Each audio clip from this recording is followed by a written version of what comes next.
Vegeta और Goku को साथ में क्या कहा जाए? मेरे ख्याल से वेजिटो सही रहेगा। जो करोगे वो भरोगे जेनेमोरा, तुम्हारी बुराइयां ही तुम्हारी बर्बादी की वजह बनेगी।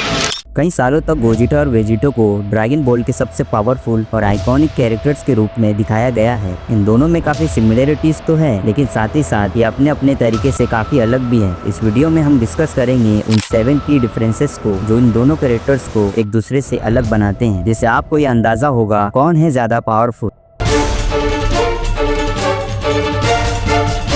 गोजिटा और वेजिटो के बीच सबसे नोटिसेबल फर्क उनके नाम का है। दोनों ही कैरेक्टर्स गोकू और वेजिटा का फ्यूजन फॉर्म है, लेकिन फिर भी उनका नाम काफी अलग है। गोजिटा का नाम काफी स्ट्रेट फॉरवर्ड है। गोकू के नाम के पहले 2 लेटर्स जीओ प्लस वेजिटा के बचे हुए लेटर्स, ये एक जापानीज नेम गोजिटा से इंस्पायर्ड है। वहीं वेजिटो का नाम थोड़ा कंफ्यूजिंग है और टेक्निकली वेजिटो कहना बिल्कुल सही भी नहीं है। मांगा में वो खुद को वेजिटा और केकारोट के फ्यूजन के रूप में इंट्रोड्यूस करता है। केकारोट, हाँ वही गोकू का सेयन नाम। जापानीज में वेजिटा को बेजिटा और गोकू को केकारोटो लिखा जाता है, इसीलिए उनका फ्यूजन नेम वेजिटो बना, जिसे इंग्लिश डब ने वेजिटो कह दिया। तो जब तक आप वेजिटो को आई के साथ लिखते हो और गोकू को केकारोटो बोलते हो, तब तक वेजिटो कहना ठीक है। आप इसे वेजिटो भी कह सकते हो, जैसे कई ड्रैगन बॉल जी गेम्स में होता है।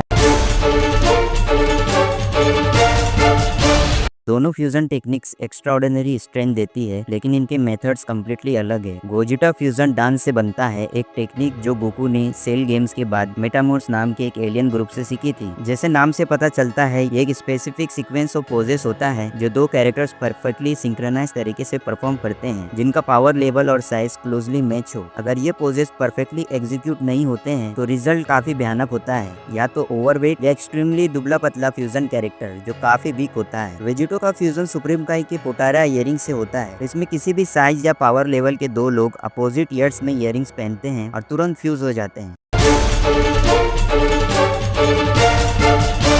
ऑफिशियली कोई स्पेसिफिक मल्टीप्लायर एग्जिस्ट नहीं करता जो ये फ्यूजन के बाद के पावर लेवल को एक्सप्लेन करे, लेकिन फैंस और कॉन्टेक्स्ट से हमें ये पता चलता है कि पोटारा फ्यूजन जनरली ज्यादा पावरफुल होता है। फ्यूजन डांस तभी काम करता है जब दोनों पार्टिसिपेंट का पावर लेवल बराबर हो, इसीलिए कभी कभी एक फाइटर को अपना पावर लेवल कम करना पड़ता है मैच करने के लिए। हाइपोथेटिकली अगर गोटेंस पोटारा से फ्यूज होता तो ट्रंक्स को अपना पावर लेवल गोटेंस के लेवल तक नहीं लाना पड़ता। इसी वजह से गोकू चाहता था कि वो डेंडे या मिस्टर सेटेंस के साथ फ्यूज करे पोटारा इयरिंग्स के थ्रू, क्योंकि उस केस में उसे अपनी एनर्जी सरप्लस नहीं करनी पड़ती। अगर फ्यूजन डांस यूज करता तो आउटकम वीक हो सकता था।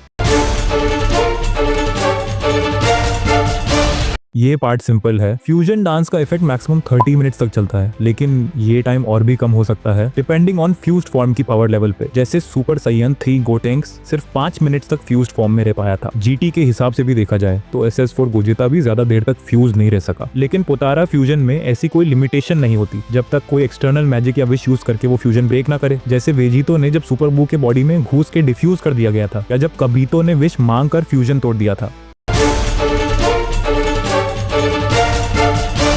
एक क्लियर विजिबल डिफरेंस उनकी अपीयरेंस में भी है। सिर्फ कपड़ों की बात नहीं, उनका बॉडी स्ट्रक्चर और फेशियल फीचर्स भी अलग हैं। गोजिता का फेस एक परफेक्ट 50-50 मिक्स लगता है गोकू और वेजिटा का, बैलेंस्ड और सिमेट्रिकल। वही वेजिटो ज्यादा वेजिटा लाइक लगता है, उसका नाम भी ये हिंट देता है। और अगर कपड़ों पर ध्यान दें तो वो भी वेजिटा के स्टाइल और कलर पैटर्न से इंस्पायर्ड लगते हैं। उसका एटीट्यूड भी ज्यादा एरोगेंट और कॉकी है। एल्डर कई के कहने के मुताबिक fusion form usually dominant personality को अडॉप्ट करता है। इसी वजह से जब एल्डर कई ने एक ओल्ड लेडी के साथ फ्यूज किया था तो वो स्टिल मेल ही दिखा। सुप्रीम कई और कबीटो का फ्यूजन भी ऑलमोस्ट सुप्रीम कई जैसा ही था, सिर्फ हेयर स्टाइल डिफरेंट था। और इंटरेस्टिंगली वेजिटो का बॉडी स्ट्रक्चर गोकू जैसा लगता है, जो ये इम्प्लाई करता है कि गोकू फिजिकली स्ट्रॉन्गर और डोमिनेंट है।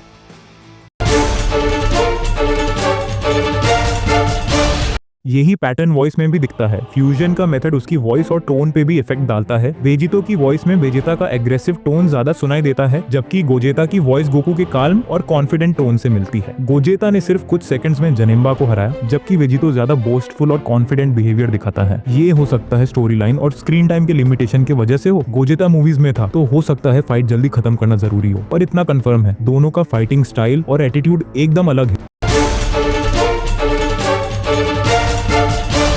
सबसे क्लियर और फैक्चुअल डिफरेंस, वेजिटो कैनन है और गोजेता नॉन कैनन। अगर आप कैनन का मतलब नहीं जानते तो सिंपल शब्दों में कैनन का मतलब होता है एक्चुअल सीरीज का हिस्सा। वेजिटो ओरिजिनल मंगा और सीरीज में प्रेजेंट था, जबकि गोजेता सिर्फ मूवीज का कैरेक्टर है और उसका स्टोरी लाइन एक्चुअल टाइमलाइन का पार्ट नहीं माना जाता।